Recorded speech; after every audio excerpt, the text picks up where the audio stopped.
Flipping it back over to the 49ers, we talked about how injuries have impacted them in recent years. One of the big reasons last year things fell apart, they didn't have Christian McCaffrey. And I still have flashbacks to week one, that opening night game. We find out 90 minutes before that Christian McCaffrey is inactive, and then he's on injured reserve, and we barely saw him last year. When he finally played, he had a PCL injury. He played like 3 or 4 games in all. Well, he's healthy, and he's effective. And he's on pace to have his second career 1,000-yard rushing and 1,000-yard receiving season. No one's ever done it twice. Only 3 guys have ever done it. Marshall Faulk in 1999, Roger Craig in 1985. And I know what people are going to say, oh, well, there's 17 games now. Oh, you must all do. Oh, it's asterisk. He's on pace to do it in 16 games. So shut up. Shut up. There's 17 games in the season. Now, that drives me crazy, Devin. Oh, we put an asterisk. We never put an asterisk on it when it went from 14 to 16. So it goes 16 to 17. That's the length of the season. Every record is affected accordingly. That's one of the consequences of expanding the season. And they're going to expand it again to 18, and who knows what happens after that. But he may do it in 16. And the fact that he's the common denominator. Mac Jones, Brock Purdy, George Kittle, this guy's out, where's Brandon Ayuk, right? Christian McCaffrey. The great irony when they trade for him 3 years ago, it goes against everything the Shanahan offense is about. The Shanahan offense is about interchangeable parts at running back. And they go all in with Christian McCaffrey. And when he's healthy, Devin, he's unstoppable. And as he goes, that team is going to go. And as he goes and as that team goes, they could be. That's one of the big reasons why they could be a factor when we get to the postseason. Christian McCaffrey playing as well as ever and on pace to make history as it relates to that double 1,000-yard performance. You just get nervous watching him, though. Like as I'm watching the game last night, 9 touches on the first drive.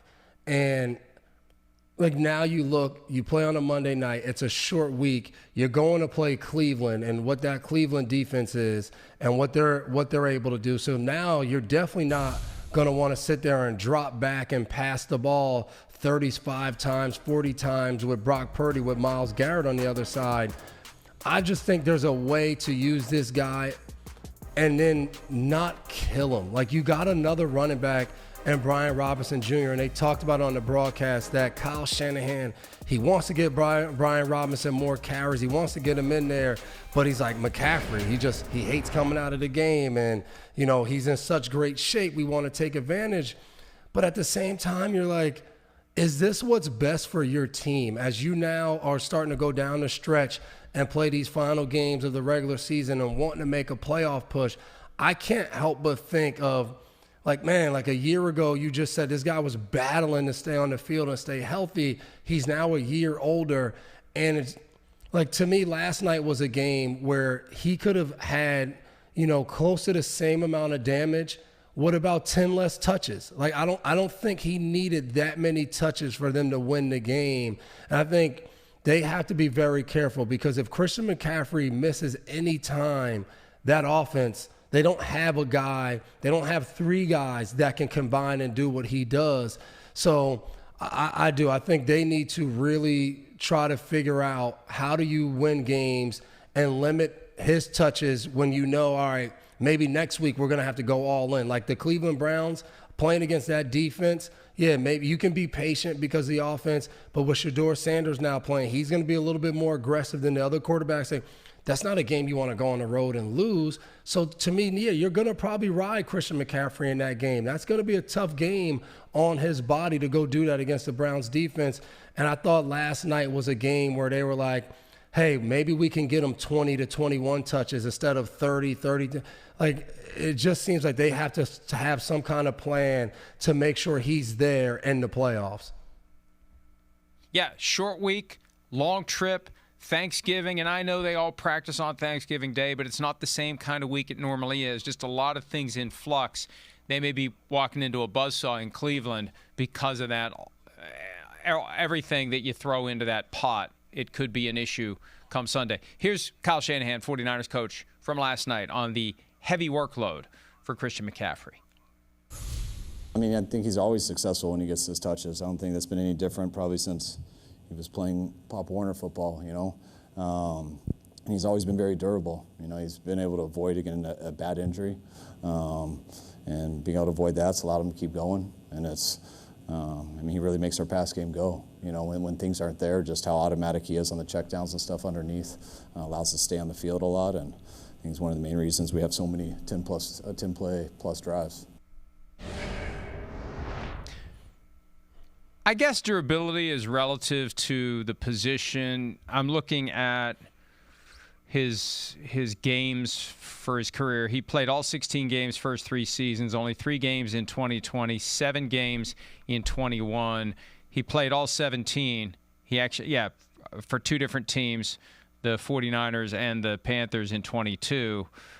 23, all 16 games, missed 1, but then 24, he was only in 4 games. So, look, running back, there are very few. Like Emmitt Smith his superpower was he could line up and go no matter what was broken, no matter what was falling out, no matter whether or not he fell down the steps with a backpack on, carrying a box and bare feet 5 minutes before he was about to go on the air. He was always able to answer the bell, whatever it is that may have happened to him. So I guess relative to others, McCaffrey's durable. The reality is he's spectacular when he's healthy.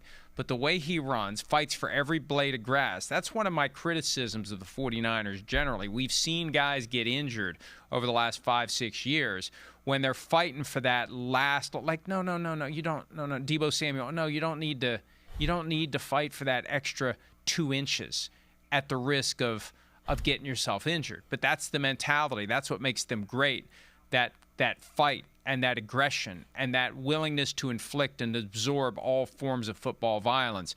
But, you know, this is that time of the year where for all the teams where things are going well, you kind of hold your breath. Can we keep this going?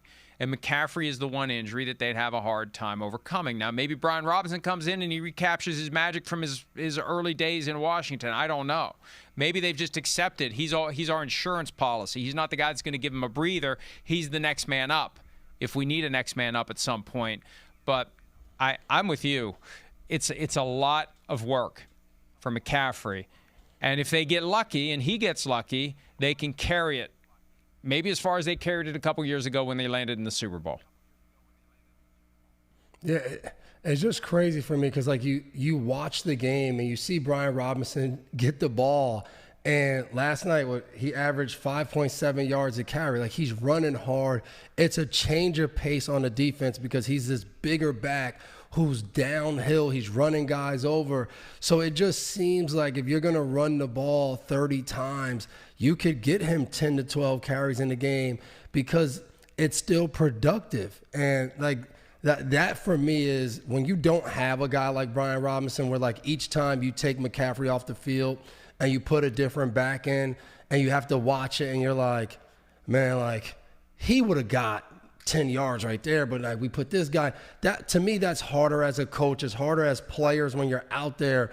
But when you have another guy in there who is a little different, runs with a different style, I think sometimes you do that, and they've done it before. He gets in, like, the red zone and they don't block everybody, but he hits the first guy, falls forward for another 4 yards. Then next thing you know, he puts a hand on the ground and he's jumping in the end zone. That fires your team up a little bit. So I do think they'll walk away from this game. And I know, like, Shanahan's not going to say it there, but I do think they're going to walk away and say, okay, like, that was great last night watching what Christian McCaffrey did.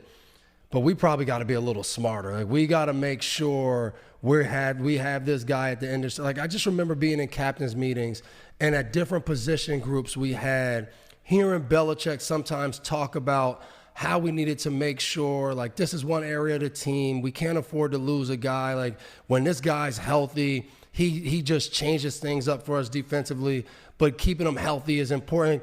Just hearing those things, and not even at the highest level in the coaching staff, just in our captains meetings, I began to realize as I got older how important it was for coaches to make sure they protected the player from themselves and didn't just say, man, we got this special guy who loves to be out there. We can't limit him. So, no, like, we might have to limit him, not all year, but like right now down this stretch, how do we win these games and rest Christian McCaffrey, to me, could be the key to the 49ers season as you go into the playoff stretch. Hi, it's Mike Florio. Thanks for watching PFT on YouTube. Hit subscribe for the latest news and analysis from Pro Football Talk.